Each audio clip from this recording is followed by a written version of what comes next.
And so the first landscape I want to talk about is one of my favorite projects that I've had the good fortune of being able to work on. So in Saxonville, there's Edwards Church. And 4 years ago, through Transition Framingham, I got in touch with the people there.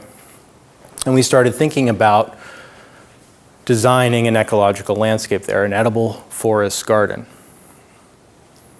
And the people there are very cool, very forward-thinking, and they really wanted to start utilizing this campus as something that could be a model in which people could look towards. And so one of these things, in terms of dealing with our open public spaces, is what do we do with that? What could we do differently than what we're not already doing now? And one of those things, I think, creates such a huge potential and a huge possibility is the idea of a public edible landscape. So that may include annual kitchen gardens, vegetable plots, but I think that also goes deeper into perennial food systems, things that we're not necessarily having to plant every year, things that work on themselves, that we create lasting systems that don't necessarily require so much of our attention. And I think this is something that can be scaled to, as large as we have the desire for. I have many aspirations and goals to do this all around Framingham. This is my dream. So here is one small part of that. And this just gives you an idea of the process in which we think about our landscapes and how we use that process in order to best design the landscape. So this was the landscape in 2015. And right now, you're looking at basically kind of a bowl here. In the previous image, up there is up by this corner. So everything is kind of sloping away from up here down to here. And it's all pretty much crabgrass and some turf grasses and sand. And it's a pretty marginal site that's been underutilized. So this is our blank slate. Right now, it's pretty much the most underutilized type of planting, or I should say overutilized and underperforming type of landscape where you're looking at turf grass. So oftentimes turf grass is kind of, I think, been so instilled in our culture and our mindsets that we don't often think of what something else could be. It's just the default, if you will. Oh, we have an open space, turf grass. And I don't think that's necessarily a fault in certain instances, and I think that has very much a place in our landscape, but in this situation, it's definitely a marginal use of it. So going from that blank landscape, we've then started by collecting the solar data of the site. So what you're seeing here are the average hours of sun that each spot gets throughout the course of the growing season. So the majority of the site, about 80% or more, is dealing with full sun. And this is a slope here that's facing the south, so it's getting even more baked. So it's full sun, it's a steep slope, it's very sandy, very poor droughty type conditions with a lot of sun. Only down by the building in the corner where the pathway meets, that's the only partial sun that you're really getting. But even that, it's still pretty good. So a lot of sun and turf grass. And so next we took different soil samples of the areas to basically discover fairly acidic soil, fairly marginal in its fertility, and the one common denominator that seemed to be present for the majority of it is that it had a fairly high level of magnesium, which generally speaking is coming from people adding lime to the landscape. So somebody here before was adding lime every year to try to get the grass to grow. And still, lime is, you're supposed to get your grass to around 6 to 7 in terms of a pH scale. 5 is pretty much a failure for that. So it's an input that keeps getting added that's having little effect. So something has to change. And that something that can change is what we plant. And so another observation, again, we're looking at the site, we're looking at the existing conditions, and basically the first 16 feet or so is the overflow from the parking lot, from the snow removal. So this whole area was basically precluding any sort of woody type plantings. So trees, shrubs, those things were going to be prohibitive in this area. And so the last major thing that we took data on is the contour and slope of the site. So each blue line that you're seeing here represents the same height and elevation across the landscape. And so what that means is you're standing over here and you're standing over here, you're at the same technically height above sea level. And each one is about a foot in slope in terms of its declination, in terms of its drop. And by having this information, we're actually able to see then in a two-dimensional way how water is moving through this landscape. So as we can see, there's a natural tendency for water to follow this line and go this way. And it also moves fairly parallel with the parking lot down through here. Because water moves at a 90-degree angle to the slope and contour of a site, we then can see where this water is moving. And by having the information of this allows us to better design how our landscapes will be added to this, so we can harvest and gather the energy from this. Because this is a ton of potential energy. The amount of water that moves through this landscape, especially from the parking lot, right now it's all being wasted because it's all just flowing right down there. There's no soaking, there's no infiltration, there's no slowing of the water. So again, a ton of potential that's not being utilized.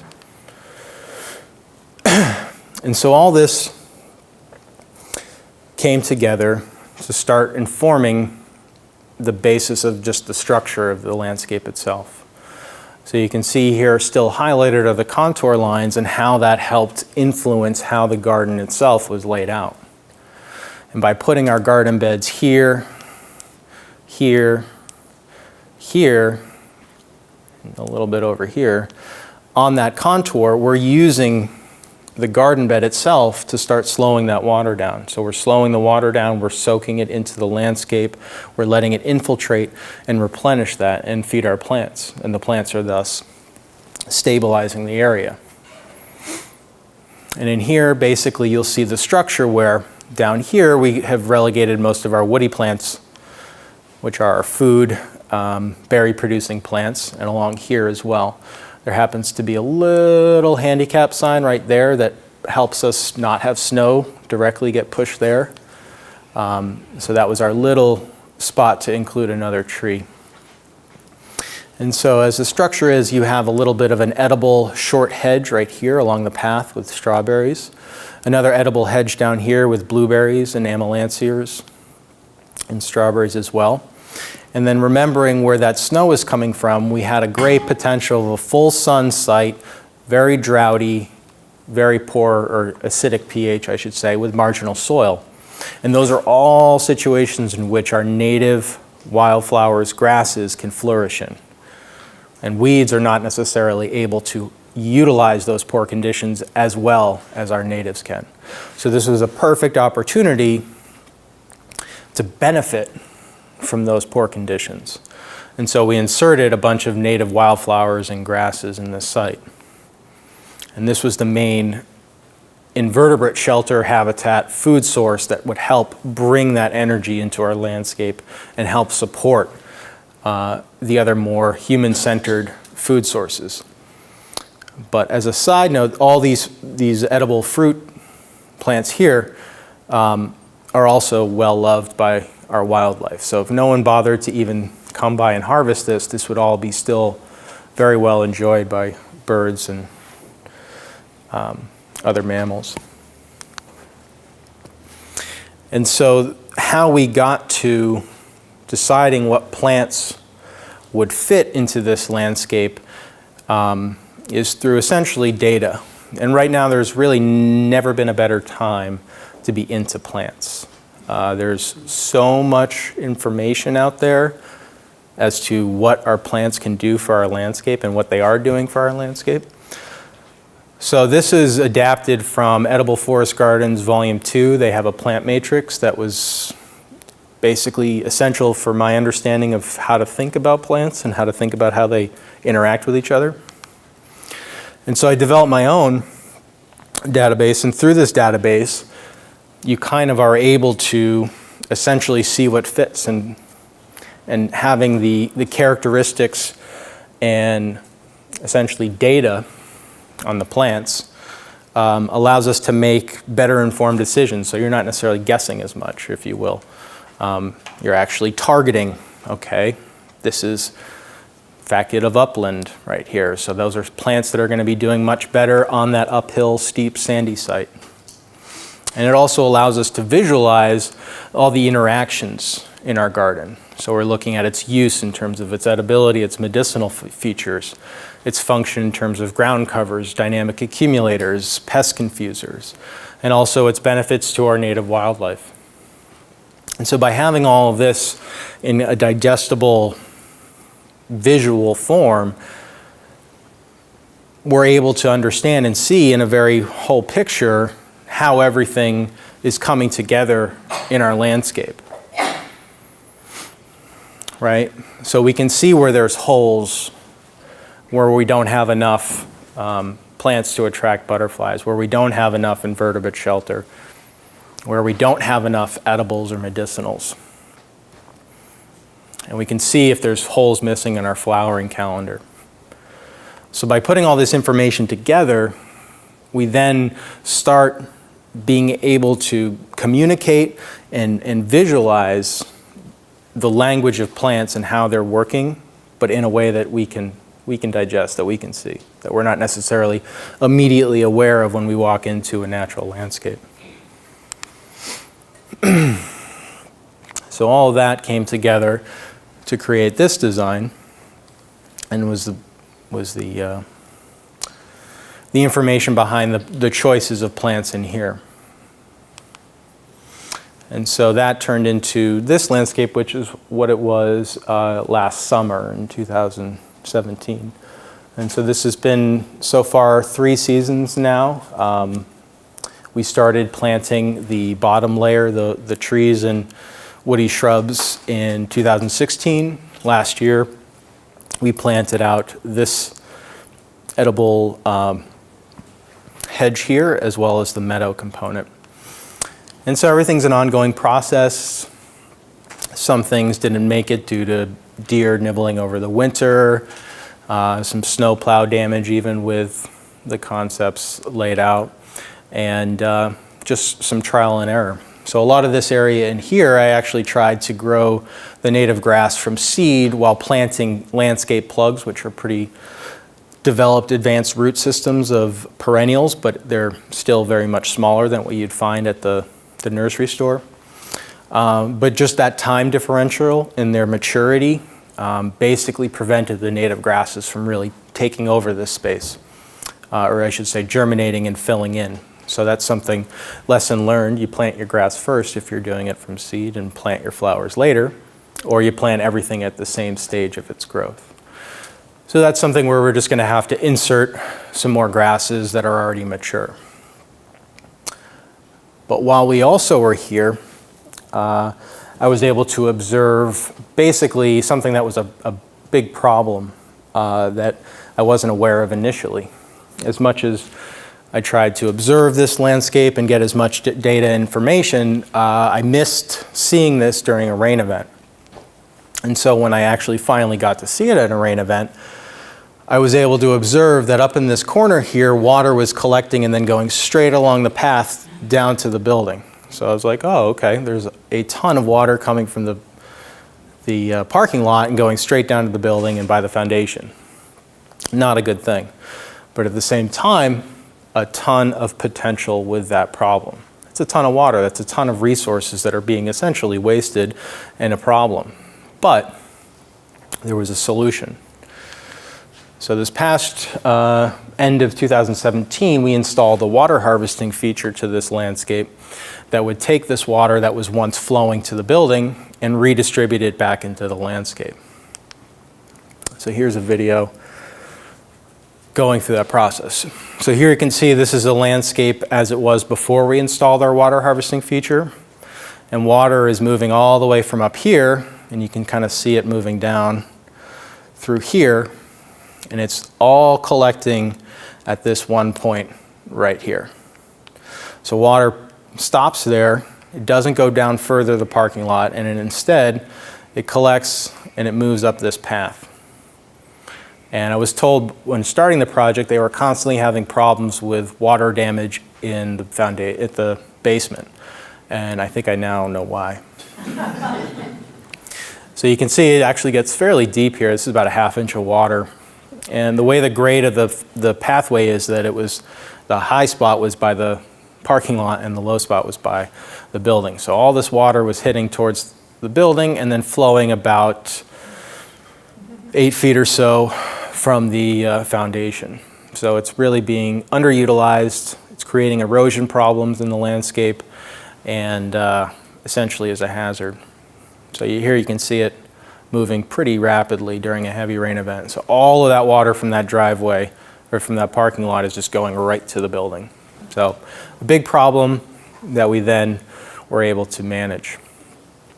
So what we did here, thank you Access Framingham, is we dug out a basin right by that corner. So we changed the grade of the landscape so that our low point would then be here as opposed to over here.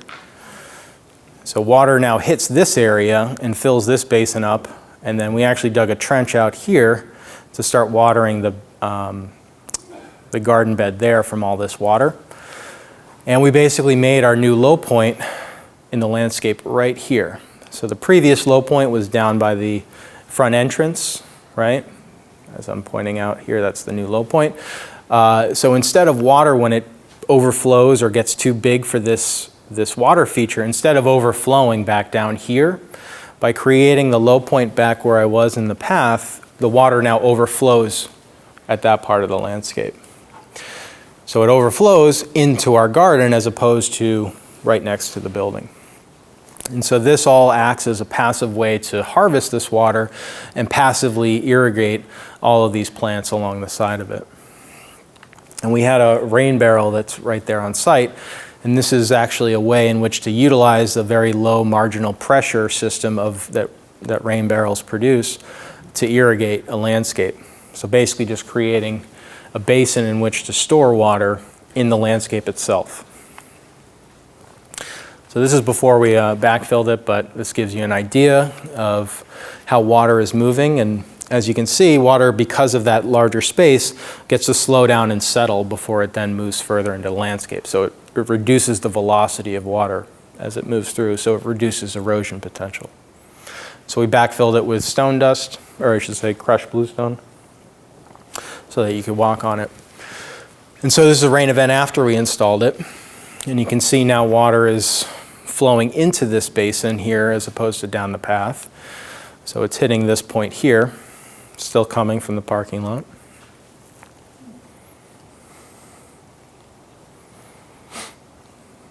So it's flowing into this basin, we created this new low point here, and not creating any resistance in the landscape for water to flow into here. So it's filling this area, and it's now daylighting once again at our new low point. So water is overflowing here as opposed to by the building. And you may recall when we were looking at our overhead design of the feature, this garden bed was placed on the contour of the landscape, meaning that it's 90 degrees to the flow of water. So all this water is hitting the contour of that garden bed. So that's further slowing and soaking that water down into the landscape. And that was something that was basically just not initially planned with this feature. It was just because it was initially thought of just in the general term of the landscape, it became essentially a great partner with the new water feature.